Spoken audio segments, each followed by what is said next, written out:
He said the coat should be thrown into a charity bin, without knowing it once carried the lives of 5 soldiers on its shoulders. Hal didn't respond. He only pulled the collar higher, hiding the patch worn smooth. In that stillness, something made the entire room hold its breath. Who was this man? And why did his silence weigh heavier than any metal? All right, my dear audience, get ready for a story that will leave you in awe. Please take a second to like the video, subscribe, and leave a comment below to let me know where you're watching from and what time it is for you. It's always exciting to see someone joining us from all corners of the world. The corner booth by the window was always empty at 6:42 a.m. No one needed to reserve it. No nameplate was required, because everyone knew it belonged to Hal Mercer. He was never late, never early either. His timing didn't rely on alarms or bells. It simply aligned with the rhythm of the room. His footsteps met the tiled floor steadily, as if the building itself breathed in sync with the man. Hal didn't talk much. No one had ever heard him order. Darlene only needed to see him step through the threshold to turn and grab a cup of black coffee, no sugar, no cream, and note, buttermilk pancakes, no butter, 2 strips of crispy bacon. Every morning, the same. Not a detail out of place. He placed an old notebook beside the salt shaker, removed his worn coat, folded it carefully, and set it on the edge of the chair. The coat bore the marks of time, faded, frayed at the edges, a triangular patch sewn on the sleeve nearly blending into the folds. It seemed to hold a story in every stitch. But Hal didn't share, and no one asked. He opened the Millage Weekly Tribune like performing a quiet ritual, shaking it lightly to smooth it out, folding it in half out of habit. His hands didn't tremble, only moved slowly, as if reading not news but a dialogue with time. No one saw him smile, nor did anyone catch him frowning. His face was carved from composure, just alive enough, just forgotten enough. $3 were left under the plate, always before the food arrived. Not because he was in a hurry, but as if he paid with gratitude more than money. Never a penny more, never a cent less. The diner saw people come and go. Owners changed, menus shifted a few times. But Hal didn't. He still came, still sat there, still folded his coat the same way, still read the paper with silent eyes. No one called him a friend, but no one considered him a stranger. In a small town, some things repeat until they become sacred. A doorbell chimes, a man steps in, and the corner booth is occupied. That was enough. Enough to make the whole room exhale in relief, as if the most important thing of the day had been confirmed. Hal Mercer was still here. The diner's door swung open a second time that morning, this time with a sharper sound, bringing a gust of cold air and the rustle of papers. Brandon Hale stepped in, neither gently nor deliberately. He didn't walk. He hurried, as if the world owed him a few minutes. A thick stack of files was in his left hand, a phone still glowing in his right. Polished leather shoes, a new tan-colored coat, its collar turned up as if to separate him from the room's silent ritual, one he'd never noticed. The diner wasn't crowded, but there were enough people for his presence to ripple through the air like a small wave. Brandon strode straight to the counter, dropping the files onto the wooden surface with a distinct, unnecessary thud. He ordered coffee, his voice ringing clear and louder than needed, not because he needed to be heard, but because he needed to be seen. His gaze swept the room, pausing on Hal flipping a page of his newspaper. No one looked up. No one acknowledged the noise, but something had shifted, like a lake's surface stirred by an uninvited pebble. Brandon's eyes lingered on the coat beside Hal, his lips curling into a half-mocking smirk. No one spoke, but Hal had heard. The faded patch on the sleeve, the fabric worn by wind and sun, now seemed exposed under a gaze that didn't understand. Brandon couldn't possibly know, that each stitch held a piece of memory. He didn't see the cold mornings in the park, the gravestones wiped clean by bare hands, or the times Hal walked through a town where no one called his name, but everyone recognized him. To Brandon, it was just an old coat, something to be replaced. He meant no harm, just lacked understanding. But sometimes, carelessness makes more noise than any insult. Hal didn't respond, didn't look up, but his hand holding the paper paused for half a beat, like someone who'd heard gunfire would freeze at the slightest hiccup in the wind. Darlene, standing by the coffee machine, saw it all. She said nothing, but her hand tightened slightly on the cup she was pouring. In that silence, the only sound was the ticking of Hal's silver wristwatch. Small, steady ticks, enough to remind the room some things don't need a reply, but they can't be forgotten. The porcelain plate touched the table lightly, without a sound. Darlene placed Hal's breakfast in front of him with a motion repeated thousands of times, but this morning it was done with an unusual care, as if she were serving not just food, but the silence that had just been disturbed. Brandon stood nearby, arms crossed, his gaze half curious, half smug. He looked at Hal, then at the coat, the thing he'd called charity bin material minutes earlier. To him, it was just a worn piece of fabric, faded by time. But Darlene's look now made the room pause for a second. She didn't turn toward Brandon when she spoke. Her voice was light, as if stating something that needed no confirmation. "That man," she said, "once pulled my son off Miller Street when a car jumped the curb." The words weren't accusatory, nor meant to teach. They were simply truth, laid down like a cup of coffee brewed to the perfect temperature. Brandon froze, but Hal didn't react. No embarrassment, no denial, no nod. He just picked up his fork, cutting into the first pancake, as if the story belonged to someone else. But Darlene remembered clearly. Her son was 6 then, a mischievous boy who often darted across the street, as if the world always waited for him. That day, a car swerved onto the curb without warning, and Hal, the old man everyone thought too frail to even fold his coat, reacted before anyone else. He didn't shout, didn't call out. He just lunged, his arms wrapped around the boy's small frame, turning just as the tires grazed the sidewalk. Hal fell, taking the impact on his wrist. Then he stood, brushed off his pants, said it was just a sprain. He refused the ambulance, refused thanks. He walked away quietly, leaving behind a bewilderment that Darlene carried for years. No one in the diner knew that story, until this morning. Brandon blinked, for the first time that morning unable to find his next words. The papers in his hand were now just paper. He looked at Hal again, but no longer saw a quiet old man. Instead, he saw a question no one had ever asked, and perhaps no one was qualified to ask. The patch on the coat lay there silently, needing no explanation. But now, someone was starting to see it differently. The next morning, Hal still came to Mosswood Park as he did every day.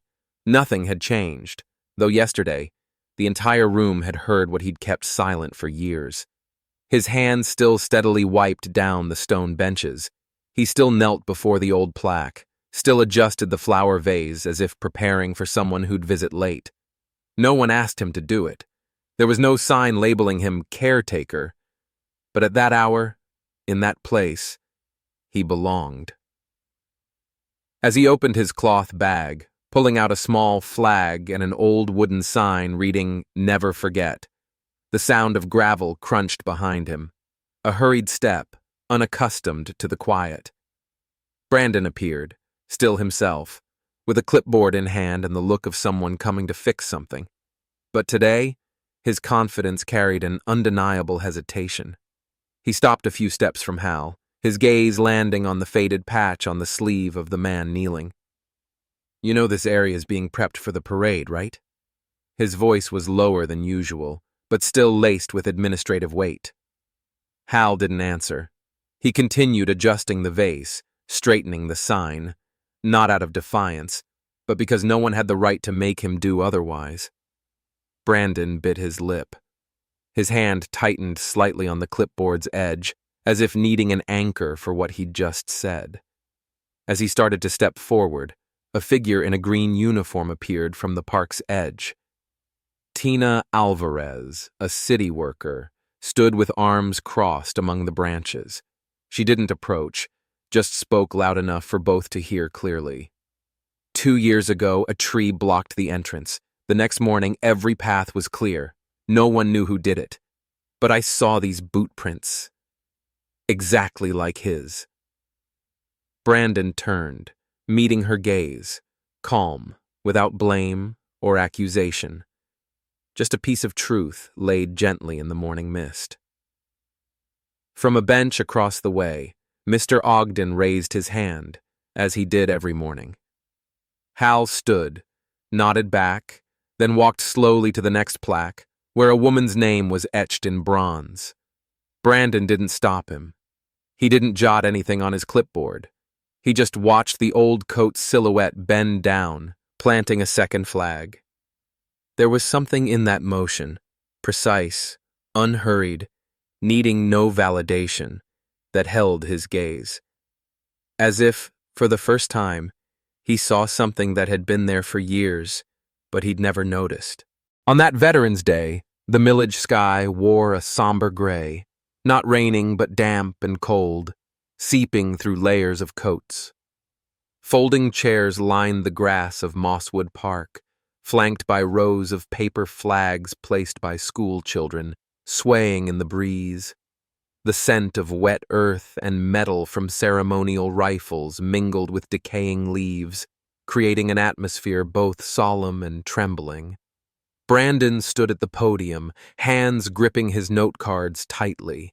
His voice faltered at times among the ranks and names, mispronouncing a few syllables, causing a faint stir in the choir behind him.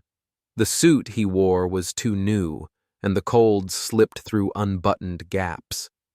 But what unsettled him more was the crowd's gaze, something he wasn't used to. At the back row, Hal sat still, hands resting on his cane. His coat was zipped just to his chest, enough for the faded patch to show quietly in the dim light. He didn't look at the stage. His eyes drifted elsewhere, to a small patch of grass, where a bronze plaque he wiped clean every morning stood. Then General Ella Torrance appeared. She walked steadily, silver hair neatly tied, her polished boots keeping a slow rhythm. No one told her to stop, but she did. Not at the microphone, but before the last row, where Hal sat like a fixed part of the scene. She didn't speak loudly, but every gesture carried weight. She stood tall, eyes on him, then raised her hand in a salute. No command, no music, only the sound of the breeze through the flags and an uncanny silence enveloping the crowd. Hal stood. His salute was crisp, unembellished, the kind given not for show, but for survival.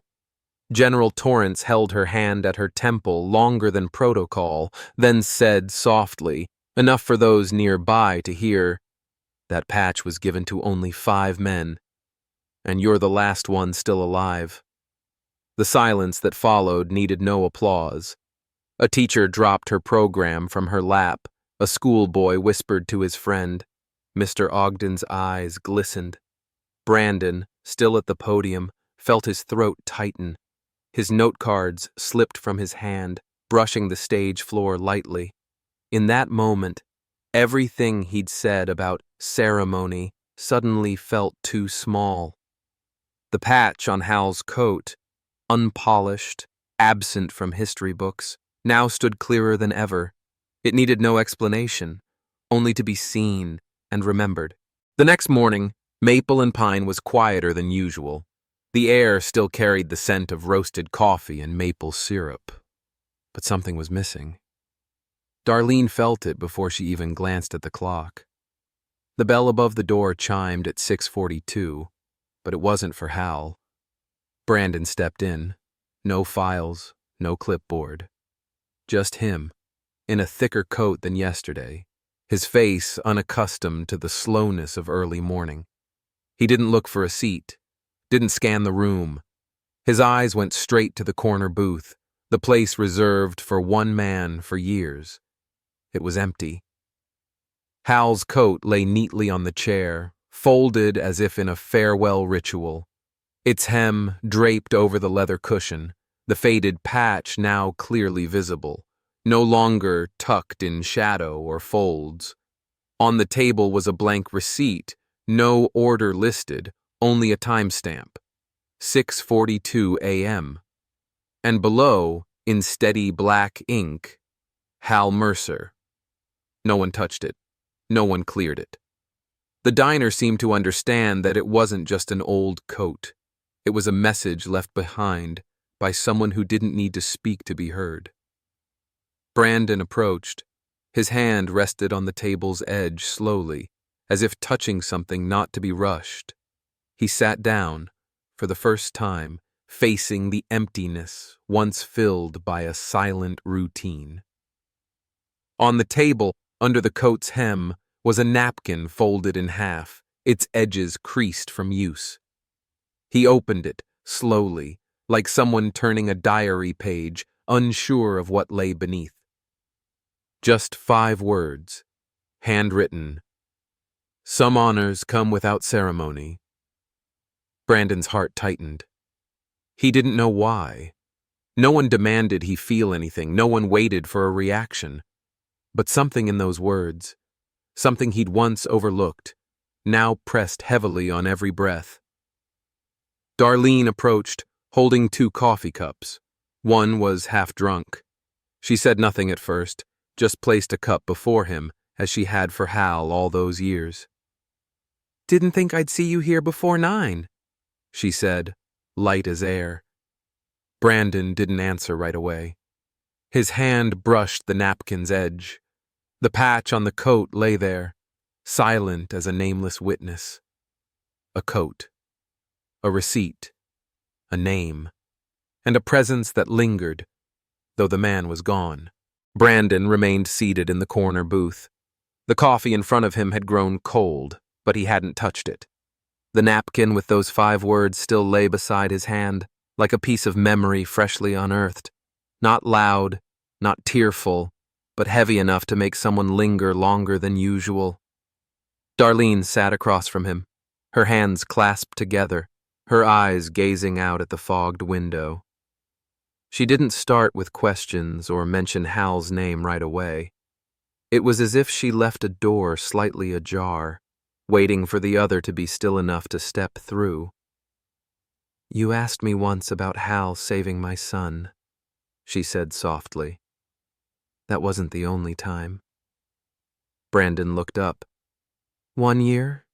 she continued. "Near Christmas. A blizzard hit unexpectedly. The whole park was buried in white. Power went out. City workers couldn't get through because the roads were iced over." She paused, taking a breath. "That Saturday morning I passed by. All the paths were shoveled clean. The benches were dry. The entrance lights were back on. No one knew who did it." Brandon stayed silent. His hand rested lightly on the napkin's edge. 3 days later, Darlene gave a faint smile. "I found a receipt in the public mailbox, signed Mercer's Night Rescue Team. No address, no phone number. Tina Alvarez entered through the front door, her coat damp with drizzle. She pulled up a chair, sitting beside Darlene without needing an invitation. Her eyes swept over the coat on the chair, now the loudest silence in the room. The Gatelight story is true, she nodded. He rewired them himself. I only knew because I found the fuse box already open, wires neatly reconnected. Hal never said a word, just did it and left. Brandon looked at both women. They spoke not with emotion but with acknowledgement, as if these acts were obvious, not because they were small, but because they were so frequent. He was always there, Tina added. Just no one noticed. A child ran past the window, a denim jacket pinned with an American flag. The kid laughed, unaware of the man who'd quietly wiped down the benches where they sat. But Brandon saw, and for the first time he felt Hal's presence, not through his figure, but through things that never needed to be spoken. There are people like that. They don't appear as heroes. They just do, and slip away before anyone realizes they needed help. The afternoon at the Millage Library was so quiet that Brandon almost felt he was breathing too loudly. The place carried the distinct smell of old paper, floor wax, and time, something that didn't fade, only settled like dust on book spines. He walked in, the napkin with Hal's handwritten words still folded neatly in his coat pocket.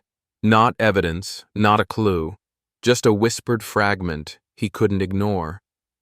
Maggie, the librarian, was there, as if waiting.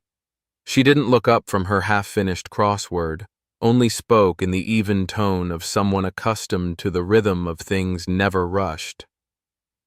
I'm guessing you're looking for someone who doesn't want to be found. Brandon didn't argue. He only nodded, quietly, like a tardy student asking permission to enter class. They walked through a narrow hallway, where reading campaign posters from decades past hung crookedly, down to a low-ceilinged archive room. The yellow light cast dust like fine white road powder, floating in the glow as if memories were finding their way back. Maggie turned on the microfilm machine, her movements slow like a small ceremony. Look under Winslow, she said. War correspondent. No Hal in the system. But there are places where a name matters less than what's left behind. Brandon scrolled through pages on the pale green screen. Reports, headlines, lists, all weaving together like a chain of silent witnesses. Until he paused at a faded article, no photos, no quotes, just a single paragraph under the headline, 5 survive plane crash at dusk, unnamed hero. An injured soldier reported, the pilot took control after the lead pilot was killed, landing manually in blackout conditions and rugged terrain, then carried 2 survivors over 3 miles of rough ground to a rendezvous point. On his sleeve was an odd patch, an inverted triangle, not tied to any official unit. No records found. No further reports.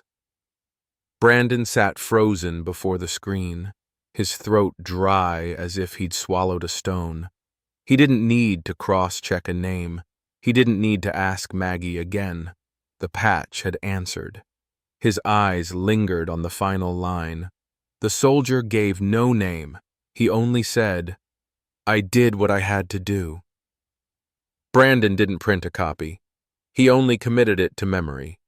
And somehow, to the gratitude just beginning to take shape. Hal's truth didn't live in records. It lived in the silence everyone overlooked, until they were forced to stop and listen. Brandon stood before the old wooden gate, its paint peeling in patches, at the house on the end of Chestnut Street. The small house, tucked behind ancient trees, was like its owner, humble, quiet, and easily overlooked if you didn't know to look closely. He knocked. Once, then twice. Inside, there was complete silence. The curtains were drawn, no light, no sound. The mailbox outside rattled slightly when he touched it, empty inside. Everything felt as if Hal had never been there, or had left long ago. Brandon stepped back, unsure what he expected. A note, a sign, or just the faint sound of a door opening like in a movie scene. But nothing happened. The soft tap of a cane on wooden steps sounded behind him. An elderly man, thin, wearing a knit cap, leaned against the porch of the neighboring house. His eyes peered through rimless glasses, his voice raspy but not distant. "Looking for Hal?" Brandon nodded, caught off guard by the feeling that he was doing something too late. "He's not here today," the old man said, then tilted his chin toward the street leading to the hill in the distance. "Sunday, 3 o'clock. Rain or shine, you'll find him at the Veterans Cemetery, up on Hill Rest." Brandon nodded again, offering a quiet thank you, then walked away without further questions. The man didn't need to say more. The way he stood, the way he remembered the time, the way he called Hal him instead of that guy, it all spoke clearly. Hal had never vanished. No one had truly looked. That afternoon, Brandon returned to his apartment and sat at the kitchen table. Before him was a wall calendar, its blank margins unmarked. He picked up a pencil and circled the upcoming Sunday, slowly, deliberately. This time, he wouldn't come with papers or plans, not with orders or instructions, only with one thing, the silence he'd once dismissed but was now learning to cherish. Outside the window, the last sunlight slanted through barren branches. The city still lived, still rushed, still scheduled and organized. But amid that hurried rhythm, some people didn't need to be found by a call. They left traces not in headlines, but in the memories of those patient enough to listen. And Brandon, for the first time in his life, felt ready to do just that. The Hill Rest Cemetery on that Sunday afternoon held a stillness not from emptiness, but from the way the wind moved differently here. It didn't rush like in the city, but brushed lightly against each gravestone, gliding over the wilted grass, as if whispering something long forgotten. Brandon walked slowly along the cobblestone path, holding a white flower wrapped haphazardly in newspaper. He wasn't sure he'd come to the right place until he saw a familiar figure, unmistakable, standing silently before a bronze plaque darkened by time. Hal Mercer. No cane, no coat, just a simple white shirt, hands clasped behind his back. His shadow stretched long across the earth, as quiet as the man himself. Brandon said nothing as he approached. He just stood beside him, the flower still in hand, the scent of newspaper mingling with damp grass. The name on the stone, Lieutenant Thomas Callahan. Not much else, just a birth date, a death date, and an inscription so faded it was nearly illegible. But Brandon knew, for Hal, every word there was still as clear as the first day. Hal bent down, gently placing his white flower on the stone.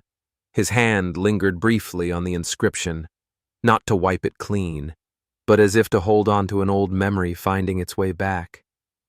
"He was 23, Hal said, his voice low and steady. "Laughed loud, called me Cap even though I was younger. Kept a photo of a girl tucked in his helmet.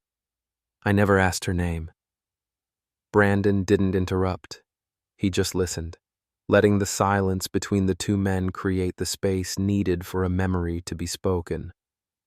"I carried him 3 miles through the forest," Hal continued, without a trace of boast.